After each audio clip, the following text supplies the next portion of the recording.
Nah, saudaraku, hari ini kita belajar mengenai kedewasaan rohani. Semua kita harus bertambah-tambah dewasa. Karena kedewasaan rohani merupakan satu keharusan kalau kita mau berhasil dalam pemuridan kita. Anak-anak tentunya tidak dapat memuridkan, saudaraku. Haruslah orang yang dewasa yang bisa memuridkan. Cara dunia ini juga, saudaraku, yang dewasa lah yang bisa menjadi guru, saudaraku.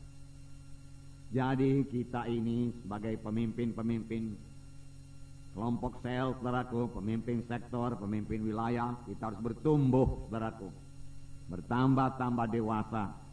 Bahkan, saudaraku, firman Tuhan berkata, kita bisa sampai begitu dewasanya sampai kita menjadi seperti Yesus. Firman Tuhan menuliskan demikian, saudaraku. Karena semua kita ini terlibat dalam penggenapan perintah agung. Semua kita. Bukan hanya saudara pemimpin kelompok sel saja sebenarnya, saudaraku. Anggota-anggota dalam kelompok sel saudara juga ikut dalam penggenapan perintah agung. Supaya perintah agung bisa diselesaikan. Kapanpun perintah agung tidak akan selesai, saudaraku, kalau hanya saudaraku pendeta-pendeta saja, penginjil-penginjil saja, guru-guru saja yang menginjil dan memuridkan. Inilah dia perintah agung. Menginjil, penginjilan, dan pemuridan, saudaraku. Kemudian tentunya dalam pemuridan itu ada pengajaran, saudaraku, dan juga baptisan air, saudaraku. Saudara, penginjilan dan pemuridan ini bisa kita laksanakan, saudaraku, dan harus kita laksanakan dalam kelompok sel kita masing-masing, saudaraku. Tanpa penginjilan dan pemuridan, maka kelompok sel kita tidak akan berbelah, tidak akan bertambah bilangannya. Bagaimana kelompok sel bisa berbelah kalau tidak ada yang menginjil, yang memberitakan Injil? Benar, Injil itu berkuasa, saudara. Roma 1 ayat 16 berkata, ya, kuasa Injil itu menyelamatkan jiwa-jiwa, baik orang Yahudi, baik orang Yunani. Ada kuasa dalam Injil itu. Tapi Injil itu nggak bisa berjalan sendiri, saudara. Injil itu harus ada yang membawanya, harus ada yang memberitakan. Buku Roma berkata, saudaraku, barang siapa yang berseru kepada nama Tuhan akan selamat. Begitulah mudahnya keselamatan. Dia berseru kepada Tuhan Yesus, dia akan selamat. Oleh sebab itu, saudaraku, dalam kelompok sel saudara, tentu biasa jiwa-jiwa beroleh keselamatan. Nah, saudara perdamaikan dia mengaku dengan mulutnya, percaya dengan hatinya, maka dia akan selamat. Tapi firman Tuhan juga berkata, bagaimana mereka berseru karena mereka belum percaya. Bagaimana mereka percaya kalau mereka belum mendengar? Bagaimana mereka mendengar kalau tidak ada yang beritakan? Nah, saudaraku, bagaimana mereka memberitakan kalau tidak ada yang menyuruh? Saudaraku, itu sebabnya, saudaraku, kita ini, saudaraku, disuruh Tuhan, saudaraku, untuk memberitakan Injil Tuhan. Bahwa mereka mendengar Injil Tuhan, kemudian mereka percaya, kemudian mereka berseru kepada Tuhan dan mereka selamat. Mereka lahir baru. Setelah mereka lahir baru, bolehlah kita ajari mereka itu, saudaraku. Mereka mulai mengerti firman Tuhan, mereka mengikuti training. Kemudian kita ajari mereka itu bagaimana berdoa, bagaimana membaca Alkitab. Nah, itu sudah termasuk pemuridan, saudaraku. Pemuridan. Nah, dan ini bisa kita laksanakan. Bisa. Mengapa tidak, saudaraku? Roh Kudus memimpinkan kita. Roh Kudus mengajari kita, saudaraku. Roh Kudus menyanggupkan kita. Roh Kudus sudah diberikan kepada kita. Firman Tuhan berkata, kamu akan beroleh kuasa. Saudara beroleh kuasa. Bukan kuasa manusia. Bukan kuasa dari dunia ini. Kuasa dari sorga. Apabila Roh Kudus turun ke atas kamu. Dan kamu akan menjadi saksi bagiku di Yerusalem, Judea, Samaria, sehingga sampai ke ujung bumi. Kuasa, Roh Kudus itu kuasa dan sudah saudara terima. Marilah saudaraku bergantung sepenuhnya kepada kuasa Roh Kudus, saudara, yang menyanggupkan saudara untuk menjadi saksi. Bergeraklah, saudaraku. 2 minggu ini kita berbicara mengenai Laskar Kristus. Sebagai pahlawan mereka berlari.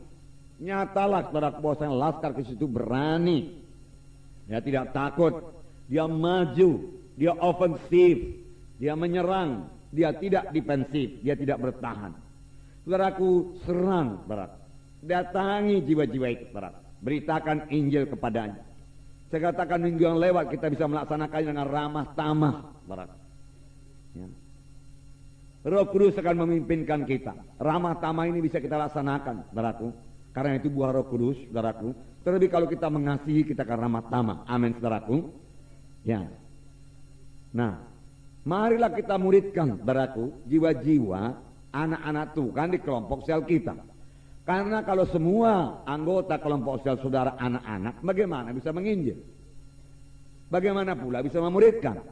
Saudara, yang memuridkan ini saudaralah terutama pemimpin KKS. Memuridkan, saudaraku, jiwa-jiwa yang saudara lihat, saudaraku, sudah lebih dewasa daripada yang lain, saudaraku. Muridkan dia. Ya, kalau kita katakan jiwa dewasa lah itu. Silakan muridkan, saudaraku. Kemudian tentunya nanti, saudaraku, jiwa yang dewasa itu memuridkan lagi jiwa lain, saudaraku. Nah, kalau tidak ada jiwa dewasa, saudaraku, ya saudara mulai dari memuridkan jiwa yang anak-anak itu terus bertambah hari bertambah dewasa. Tidak akan lama, saudaraku. Kalau saudara ikuti, saudaraku, cara pemuridan yang dipakai oleh Tuhan Yesus, yaitu cara magang, saudaraku. Tuhan Yesus memuridkan murid-muridnya, saudaraku, dalam tempo 3,5 tahun.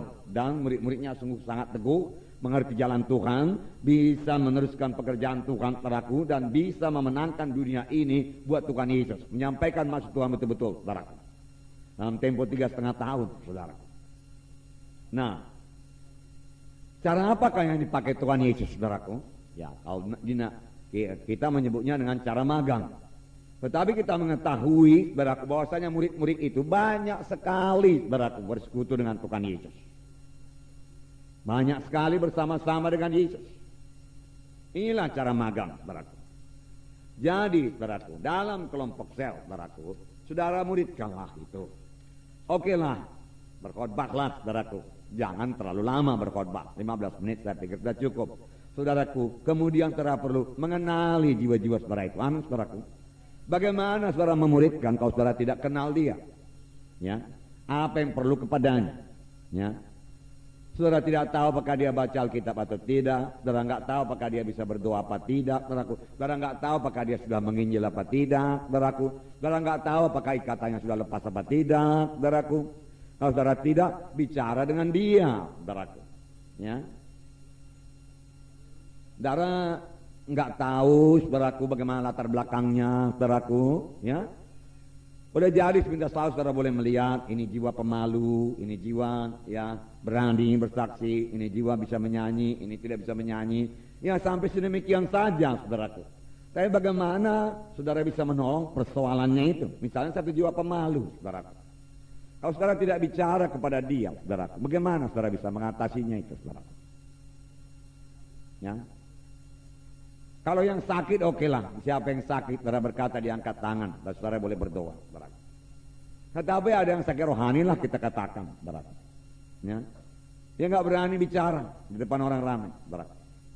Ya, banyak yang demikian, diantaranya saya, saudara. Ya, dahulu maksud saya, saudara. Jadi walaupun dia tidak berani bicara di muka orang banyak sekarang ini, dengan pelayanan saudara, dengan pemuridan berlaksanakan kepadanya, dia bisa berubah. Amin, saudaraku. Dia bisa berubah. Tapi kalau saudara perlu berkata-kata dengan dia, saudaraku. Saudara kan perlu jumpa dengan dia. Kalau khotbah terus menerus, saudaraku. Hari Minggu khotbah, saudaraku. Kalau di gereja kita ada 9 kali khotbah pada hari Minggu. Tidak ada yang kurang dari 1 jam, saudaraku. Tetapi sekarang, saudaraku, saya minta kepada saudara, karena di sini saya tidak mungkin, saudaraku, ya bicara kepada saudara satu persatu. Tapi dalam kelompok sel bisa. Sehingga itu nanti menjadi bahan doa saudara. Saudara kenal tiap-tiap jiwa itu, saudara.